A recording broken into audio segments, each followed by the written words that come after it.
আলহামদুলিল্লাহি রাব্বিল আলামিন ওয়াসসালাতু ওয়াসসালামু আলা সাইয়্যিদিল মুরসালিন আম্মা বা'দ ফাআউযু বিল্লাহি মিনাশ শাইতানির রাজীম বিসমিল্লাহির রহমানির রহিম আসসালাতু ওয়াসসালামু আলাইকা ইয়া রাসূলুল্লাহ ওয়া আলা আলিকা ওয়া আসহাবিকা ইয়া হাবিবাল্লাহ আসসালাতু ওয়াসসালামু আলাইকা ইয়া নবিয়াল্লাহ ওয়া আলা আলিকা ওয়া আসহাবিকা ইয়া নূরাল্লাহ।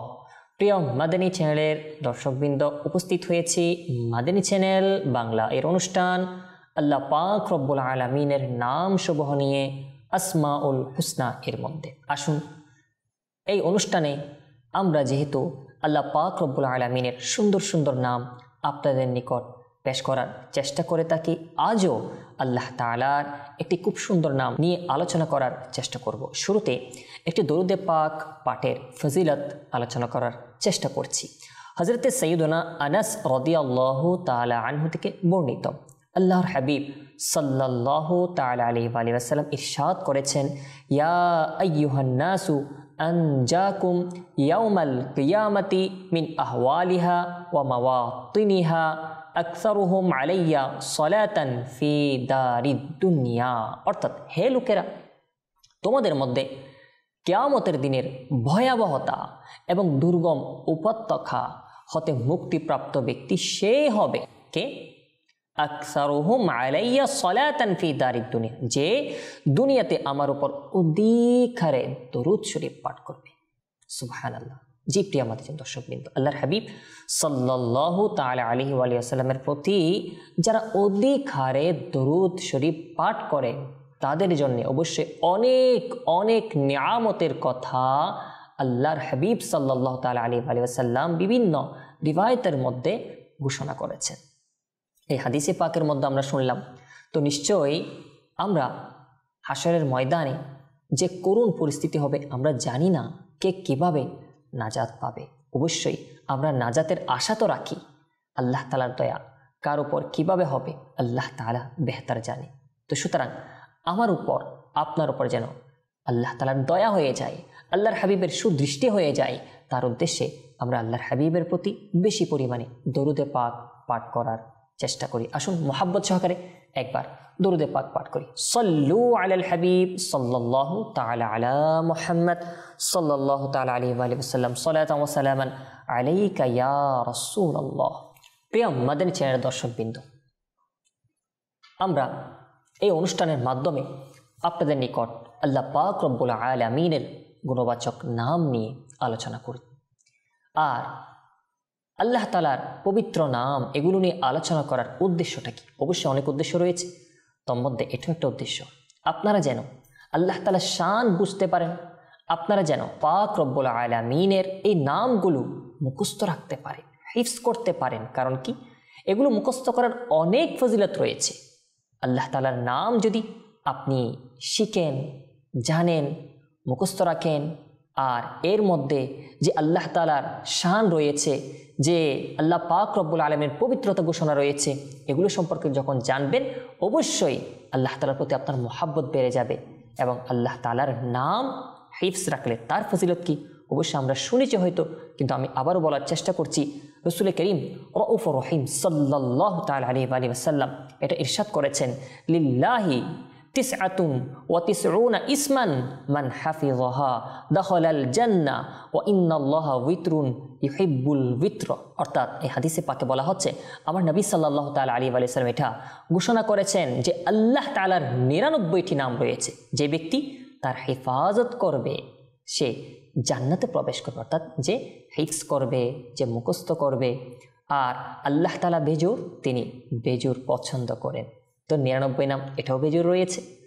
তো আল্লাহ পাক রব্বুল আলামিনের নামগুলো হিফজ করা সম্পর্কে অবশ্যই আমরা আসমাউল হুসনার যে প্রথম দিকে যে অনুষ্ঠানগুলো রয়েছে তার মধ্যে আলোচনা বিস্তারিত করেছি, আপনারা সেগুলো দেখে নিতে পারেন।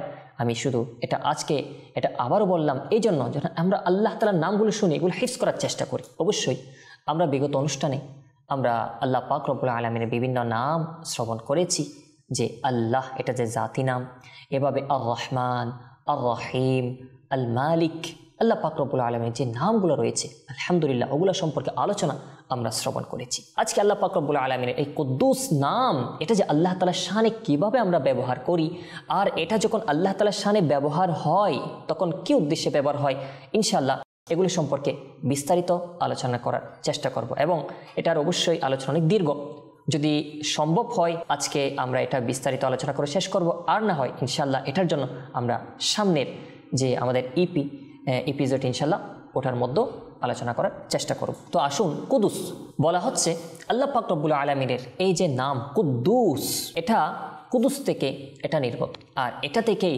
তাকদিস এটাও আসে থাকে। তো কুদ্দুস এর যে আসল কিছু অর্থ রয়েছে তার মধ্যে বলা হচ্ছে, একটা হচ্ছে পাক হওয়া অর্থাৎ পবিত্র হওয়া, আরটা হচ্ছে পবিত্র করা। তো যখন আল্লাহ পাক রব্বুল আলামিনের জন্য কুদ্দুস এটা ব্যবহার আমরা করি, তো তখন তার অর্থ হচ্ছে আল্লাহ পাক রব্বুল আলামিন প্রত্যেক দোষ ত্রুটি থেকে আল্লাহ তাআলা পবিত্র। প্রত্যেক এমন জিনিস যা বান্দার জন্য, কোনো মখলুকের জন্য আমরা তাসাব্বুর করি, আমরা কল্পনা করি, এমন প্রত্যেক জিনিস থেকে আল্লাহ পাক রব্বুল আলামিন পবিত্র। দেখুন, আসলে এটা এত একটা গুরুত্বপূর্ণ বিষয়, এটা আমরা যদি না জানি, আমরা যদি এই বিষয়ে জ্ঞান অর্জন না করি, তাহলে হতে পারে আল্লাহ পাক রব্বুল আলামিনের শানে মানুষ বেয়াদবিমূলক কথা বলে ফেলবে, আর যারা জানবে তারা সতর্কতা অবলম্বন করবে। তাহলে কিভাবে? আল্লাহ পাক রব্বুল আলামিনের শানে যখন আমরা জানি আল্লাহ তাআলা দেখেন, আল্লাহ তাআলা শুনেন, আল্লাহ তাআলা আমাদেরকে দেখছেন।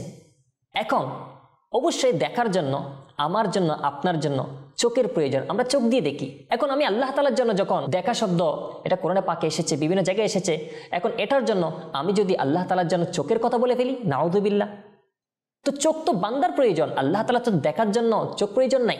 আল্লাহ তাআলা চোখের মুহতাজ নয়, মোকাপিক্কি নয়, কিন্তু আল্লাহ তাআলা দেখেন। আল্লাহ তাআলা বান্দার সাথে যা যা রয়েছে এবং কি মখলুকের সাথে, আল্লাহ তাআলা সৃষ্টির সাথে যা যা আমরা কল্পনা করি, এই সব কল্পনা থেকে আল্লাহ তাআলা পবিত্র।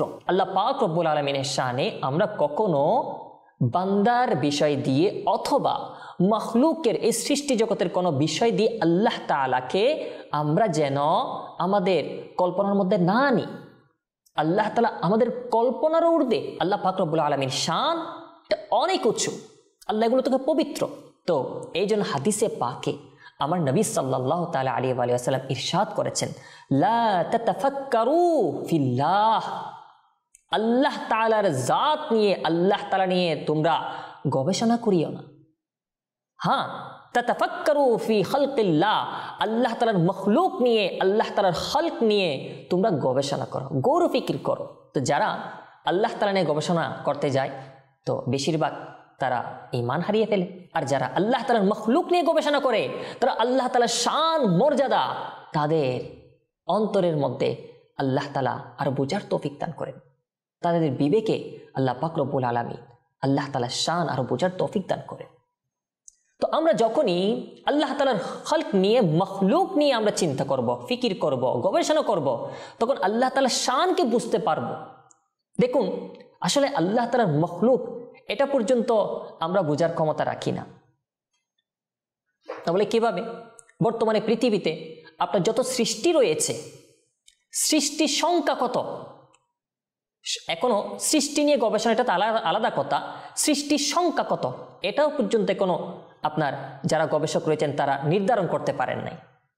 তাহলে আল্লাহ তাআলার সৃষ্টির সংখ্যা যদি এত হয়, যেটা আমাদের গবেষণা তো দূরের কথা, এগুলো গণনারও বাইরে, তাহলে চিন্তা করে দেখুন, মখলুকের এখনো সংখ্যা গণনা করতে পারি নাই, তাহলে সে খালিককে নিয়ে কিভাবে চিন্তা করে? এটা তো অসম্ভব কথা। আল্লাহ পাক রব্বুল আলামিনকে নিয়ে কেউ যেন গবেষণা না করে, বরং আল্লাহ তাআলার মখলুক নিয়ে যেন গৌর ফিকির গবেষণা করে। লা তাতাফাক্কারু ফিল্লাহ তাতাফাক্কারু ফি খালকিল্লাহ। তো আল্লাহ পাক রব্বুল আলামিনের শান এমন, আল্লাহ তাআলা আমরা বান্দার বিষয়ে যা কিছু কল্পনা করি, এরকম কল্পনা থেকে আল্লাহ তাআলা পবিত্র, আল্লাহ তাআলা কুদ্দুস। তো এটা আমরা যে আল্লাহ তাআলার শানে কোনো কিছু কল্পনা করতে পারবো না, বা কল্পনা আমাদের এটা করা যাবে না, তার কারণ হচ্ছে আল্লাহ তাআলার শানে কোরআনে পাকে কি বলেছে। আসুন আমরা সূরা শূরা এর 11 নং আয়াত এটা আমরা শ্রবণ করি। বিসমিল্লাহির রহমানির রহিম। ফাতিরুস সামাওয়াতি ওয়াল আরদ জাআলা লাকুম মিন আনফুসিকুম আজওয়াজান ওয়া মিনাল আনআমি আজওয়াজা ইয়াযরাউকুম ফীহি লাইসা কামিথলিহি শাইউন ওয়া হুয়াস সামিউল বাসীর লাইসা কামিথলিহি শাইউন ওয়া হুয়াস সামিউল বাসীর। এই আয়াতের মধ্যে আল্লাহ পাক রব্বুল আলামিন কি ইরশাদ করেছেন? এটাতে বলা হচ্ছে আসমান সমূহ আর জমিনের স্রষ্টা তোমাদের জন্য তোমাদের থেকে জোড়া সৃষ্টি করেছেন, আর চতুষ্পদ প্রাণী সমূহ থেকে নর ও নারী। তো যেগুলো চতুষ্পদ জন্তু রয়েছে এগুলার জোড়াও আল্লাহ তাআলা চতুষ্পদ জন্তু থেকে সৃষ্টি করেছেন। আবার এই মানুষ, আমরা এই মানব জাতি, এগুলার জোড়া এই মানব জাতি থেকে আল্লাহ তাআলা সৃষ্টি করেছেন। আর এই জোড়া থেকে চতুষ্পদ জন্তুর জোড়া থেকে চতুষ্পদের বংশধর, এবার মানুষের জোড়া থেকে মানুষের বংশধর। সেজন্য বলা হচ্ছে তা থেকে তোমাদের বংশ বিস্তার করেছে। এরপর আল্লাহ তাআলা কি ঘোষণা করেন? লাইসা কামিথলিহি শাই, তার মতো কিছু নেই। আল্লাহু আকবার। আল্লাহ তাআলার মতো কিছুই নেই। কোন মাখলুককে আমরা আল্লাহ তাআলার সাথে মিলিয়ে কল্পনা করতে পারি না, অসম্ভব। আল্লাহ তাআলা কোনো কিছুর মতো নয়। আল্লাহ তাআলার শান এমন, ওয়া হুয়াস সামিউল বাসীর, আর তিনি শুনেন, তিনি দেখেন। তো আমার রব তাআলা, উনার শান এমন, কোনো কিছু দিয়ে আমরা কখনো আল্লাহ তাআলাকে কল্পনা করতে পারি না, মিলাতে পারি না। তো আসুন আমরা যেহেতু কুদ্দুস নিয়ে আলোচনা শ্রবণ করছি, এই কুদ্দুসের বিষয় আল্লাহ পাক রব্বুল আলামিন কোরআনে পাকে বিভিন্ন জায়গায় ইরশাদ করেছে। সূরা হাশরের মধ্যে এসেছে, সূরা জুমআর মধ্যে এসেছে। আর আল্লাহ পাক রব্বুল আলামিন নিজের তাকদিস, পবিত্রতা, এটার বর্ণনা বিভিন্ন জায়গায় কোরআনে পাকের মধ্যে এটা করেছেন।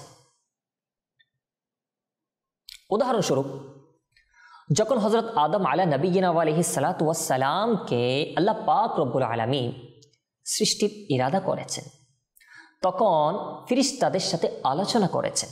কোরআনে পাকে এই ঘটনাকে খুব সুন্দরভাবে আলোচনা করা হয়েছে। যেমন কি কোরআনে এসেছে, বিসমিল্লাহির রহমানির রহিম, ওয়া ইয ক্বালা রাব্বুকা লিল মালাইকাতি ইন্নী জাইলুন ফিল আরদি খলিফা ক্বালু আতাজআলু ফিহা মান ইউফসিদু ফিহা ওয়া ইয়াসফিকুদ দিমা ওয়া নাহনু নুসাব্বিহু বিহামদিকা ওয়া নুকদ্দিসু লাক ক্বালা ইন্নী আ'লামু মা লা তা'লামুন।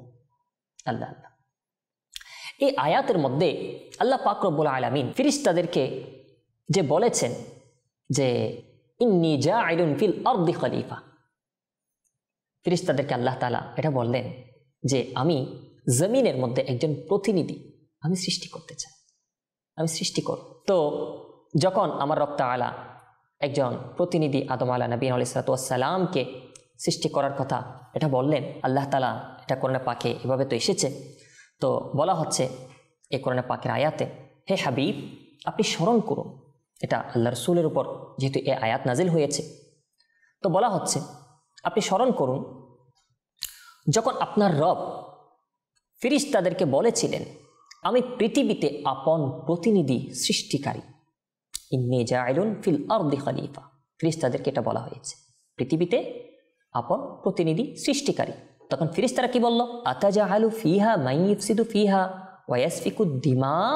তারা বলল আপনি কি এমন কোন জাতিকে সৃষ্টি করবেন বা এমন কোন সৃষ্টিকে প্রতিনিধি করবেন যে তাতে অর্থাৎ দুনিয়ার মধ্যে ফিতনা ফাসাদ ছড়াবে, রক্তপাত ঘটাবে। আর তারা আরো কি বললেন? নাহনু নুসাব্বিহু বিহামদিকা ওয়া নুকদ্দিসু লাক। তারা বললেন যে আমরা আপনার প্রশংসা পূর্বক আপনার তাসবিহ, আপনার প্রশংসা করি, আপনার পবিত্রতা ঘোষণা করি। তো এরপর আমার আল্লাহ তাআলা কি বললেন? ইন্নী আ'লামু মা লা তা'লামুন। আল্লাহ তাআলা বললেন যা আমার জানা আছে তা তোমাদের জানা নেই, তোমরা তো তা জানো না যা আমি জানি। আমার আল্লাহ তাআলা এটা ফেরেশতাদেরকে বললেন। তো এই আয়াতের মধ্যে এটা বলার মাকসাদ হচ্ছে এই ঘটনাটা এই জন্য যে এই আয়াতের মধ্যে যে আল্লাহ তাআলা বলেছেন ওয়ানাহনু নুসাব্বিহু বিহামদিকা ওয়া নুকদ্দিসু লাক, যে কালামটা ফেরেশতাদের কালাম অর্থাৎ ফেরেশতারা বলেছিল আল্লাহ তাআলাকে যে আমরা তো আপনার তাসবিহ আপনার প্রশংসা আমরা করে থাকি, আমরা তো আপনার পবিত্রতা ঘোষণা করে থাকি। ফেরেশতারা এটা আল্লাহ তাআলাকে বলেছেন। তো এই আয়াতের মধ্যে নুকদ্দিস শব্দ এসেছে, আল্লাহ তাআলার পবিত্রতা ঘোষণা করা। তো এই আয়াতের মাধ্যমে আমরা বুঝলাম আল্লাহ পাক রব্বুল আলামিনের তাকদীস পবিত্রতা ঘোষণা এটা ফেরেশতারা করেছেন। কারণ কি আল্লাহ তাআলা তো কুদ্দুস। সাথে সাথে কোরআনে পাকের আর যে আয়াত এর মধ্যে কুদ্দুস ব্যবহার হয়েছে ওটা পেশ করার চেষ্টা করছি। সূরা হাশরের শেষের দিকে 23 নং আয়াত আল্লাহ তাআলা যে ঘোষণা করেছেন বিসমিল্লাহির রহমানির রহিম হুয়াল্লাহুল্লাযী লা ইলাহা ইল্লা হু আল মালিকুল কুদ্দুসুস সালামুল মুমিনুল মুহাইমিনুল আজিজুল জব্বারুল মুতাকাব্বির সুবহানাল্লাহি আম্মা ইউশরিকুন। যার অর্থ হচ্ছে তিনিই আল্লাহ, যিনি ব্যতীত অন্য কোনো উপাস্য নেই, অন্য কোনো মাবুদ নেই, বাদশাহ, অতি পবিত্র, শান্তিদাতা, নিরাপত্তা প্রদানকারী, রক্ষাকারী, পরম সম্মানিত, মহত্বের অধিকারী আর মুতাকাব্বির। তো আল্লাহ তাআলা তা থেকে পবিত্র যা তারা আল্লাহ তাআলার সাথে শরীক করে, তা থেকে আল্লাহ তাআলা পবিত্র। তো এই আয়াতের মধ্যে আল্লাহ পাক রব্বুল আলামিন আল্লাহ তাআলার নাম যে এখানে আলোচনা করেছেন তার মধ্যে আল মালিক এরপরে আল কুদ্দুস এটা এসেছে। আল্লাহ তাআলা সব আইব থেকে, সব বান্দার বিষয়ে যা কিছু আমরা কল্পনা করে থাকি, যত নুকস রয়েছে, যত কমি রয়েছে, এগুলো সব কিছু থেকে আল্লাহ তাআলা পবিত্র। আল্লাহ তাআলার শানে সদা সর্বদা ওই কথায়, ওই বিষয়ে আমরা বলতে পারি যেটা আল্লাহ তাআলার শান মোতাবিক, আর যেটা আল্লাহ তাআলার শান অনুযায়ী নয় ওগুলো থেকে আল্লাহ তাআলা পবিত্র। সুবহানাল্লাহ। তো প্রিয় মাতাচান দর্শকবৃন্দ, দেখতে দেখতে আমরা কুদ্দুস সম্পর্কে অনেক আলোচনা শ্রবণ করেছি। ইনশাআল্লাহ আগামী অনুষ্ঠানে আমরা আবারও এই কুদ্দুস নিয়ে আরও কিছু আলোচনা রয়েছে তা বর্ণনা করার চেষ্টা করব। অবশ্যই আল্লাহ পাক রব্বুল আলামিনের এই নামগুলো আমাদের স্মরণ রাখা দরকার। আর আল্লাহ তাআলার শান যে এত বেশি তা বলার বাইরে, তা আমরা কখনো কল্পনা করতে পারবো না। সুতরাং আমরা যতটুকু সম্ভব আল্লাহ তাআলার নাম মুবারক নিজেরা মুখস্থ রেখে আল্লাহ পাক রব্বুল আলামিনের দরবারে যখনই হাত তুলি তখন যেন এই নামগুলোর মাধ্যমে আমরা আল্লাহ তাআলাকে আমরা ডেকে ডেকে আমরা আল্লাহ তাআলার দরবারে প্রার্থনা করি, ইয়া আল্লাহ, ইয়া রহমান, ইয়া কুদ্দুস, ইয়া সালাম। এভাবে আল্লাহ তাআলার নামগুলো নিয়ে আমরা বারবার জিকির করে আল্লাহ তাআলার নাম আমরা এভাবে জবানে জারি করে আমরা তারপর আল্লাহ তাআলার দরবারে প্রার্থনা করি। আল্লাহ পাক রব্বুল আলামিন আমাকে, আপনাকে, আমাদের সকলকে আল্লাহ তাআলার মুহাব্বত এবং আল্লাহ তাআলার নাম স্মরণ রাখা এবং ইখলাস সহকারে ইবাদত করার সেই তৌফিক দান করুন। আমিন বিজাহি নবিল আমিন সাল্লাল্লাহু তাআলা আলাইহি ওয়া সাল্লাম। সাল্লু আলাল হাবিব সাল্লাল্লাহু তাআলা আলা মুহাম্মদ সাল্লাল্লাহু তাআলা আলাইহি ওয়া সাল্লাম। সালাতান ওয়া সালামান আলাইকা ইয়া রাসূলুল্লাহ।